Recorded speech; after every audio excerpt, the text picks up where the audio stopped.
नमस्कार, अस्सलाम वालेकुम, सत श्री अकाल और जोहार। मैं शादाब खान उर्फ बंटी स्वागत करता हूं आपका अपने चैनल बंटी बजाएगा घंटी लॉकडाउन 5.0 या फिर कह ले अनलॉक 1.0 डे 4 में।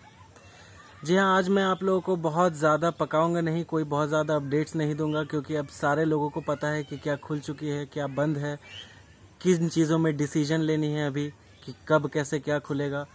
अब इन सब बकवास से मैं ऊपर उठता हूं और इंसान को याद दिलाना चाहता हूं या फिर आप सबको याद दिलाना चाहता हूं कि हम कितने भी पढ़ लिख ले या फिर हम कितने भी काबिल हो जाएं, लेकिन हमें ये नहीं भूलना चाहिए कि पर्यावरण, पेड़ पौधे, जानवर, ये सारी जो चीज़ें हैं ये हमारा ही एक पार्ट है। अगर ये नहीं तो हम भी नहीं।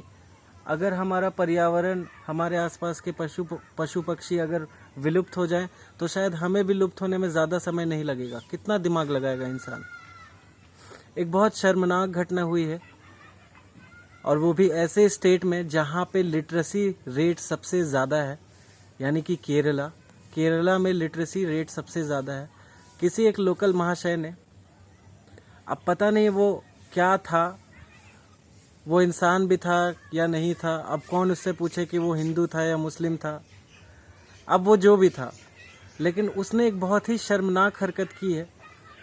और इस हरकत के लिए पूरी ह्यूमैनिटी को जो सज़ा जो मिल रही है ना आज, कि लोग मर रहे हैं, तूफान आ रहा है, कोरोना स्प्रेड हो रहा है, लोग मर रहे हैं, हर जगह आपदा आ रही है, तो इसी बात का नतीजा है कि हम इतने पापी हो चुके हैं, इतने खुदगर्ज और इतने कमीने हो चुके हैं हम इंसान, कि हम लोगों के साथ ऐसा होना वाजिब है और ऐसा होना भी चाहिए।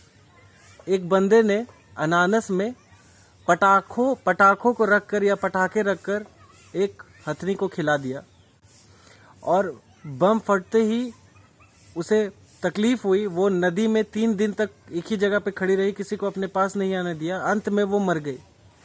जब उसकी पोस्टमार्टम हुई तो पोस्टमार्टम करने वाला डॉक्टर भी अपने आंखों से आंसू रोक ना पाया क्योंकि वो प्रेग्नेंट थी। अब चूतिए जिसने ये हरकत किया है, ऐसा तुम सोच के भी देखो कि तुम्हारी माँ प्रेग्नेंट है और मैंने मिठाई में या लड्डू में पटाखा जला के तुम्हारी माँ को खिला दिया। बहुत इनह्यूमन ना, कितना खराब लगा सुनने में। तो जब जानवरों के साथ ऐसा होता है तो वो इनह्यूमन नहीं है। मैं आप सब लोगों से गुजारिश करना चाहता हूँ कि कम से कम तुम आपस में तो लड़ ही रहे हो इंसान, आपस में खून खराबा और चूतियापा तो कर ही रहे हो। कम से कम जानवरों को छोड़ दो, जो क्यूट से जानवर हैं, जो किसी का कुछ नहीं बिगाड़ा है उन्होंने। वो बस भूख से शहर की तरफ आई और उसने भरोसा करके एक अनानास एक इंसान से खाया और उस इंसान ने उसे इस तरह की तकलीफ पहुंचाई। या कभी हमारे गली मोहल्ले में ही कुत्ते होते हैं और लोग उसे बस ऐसे ही पत्थर ईंटा उठा के मार देते हैं। कोई बिल्ली ऐसे जा रही होती है, उसमें ऐसे ही गर्म पानी मार उझल देते हैं। तो ये सब गलत बात है मेरे भाई। क्या बिगाड़ा है उन्होंने? ठीक है, जो चलो जिनका बहुत फार्मिंग होता है, जो खाने वाले जानवर है, उनकी बात अलग है, बट क्या फ़ायदा तुम्हें जानवरों को इस तरह से तकलीफ। और हाथी भाई, क्या मतलब, दुनिया का सबसे अक्लमंद मैमल्स में से एक है हाथी। उसकी याददाश्त बहुत तेज़ होती है, बहुत वफादार होता है। अगर तुम उसके साथ शायद अच्छा करते, उसे अच्छे से खिलाते तो तुम्हें याद रखती, शायद कभी मुसीबत में साथ भी दे दे। तो इसी बात के साथ आज मैं अपनी वीडियो को समाप्त करना चाहूँगा और आप सबों से निवेदन करूँगा कि कृपया कम से कम हम आपस में इंसान लड़ रहे हैं लेकिन जानवरों पर रहम करें। See you soon, see you tomorrow, bye bye and take care.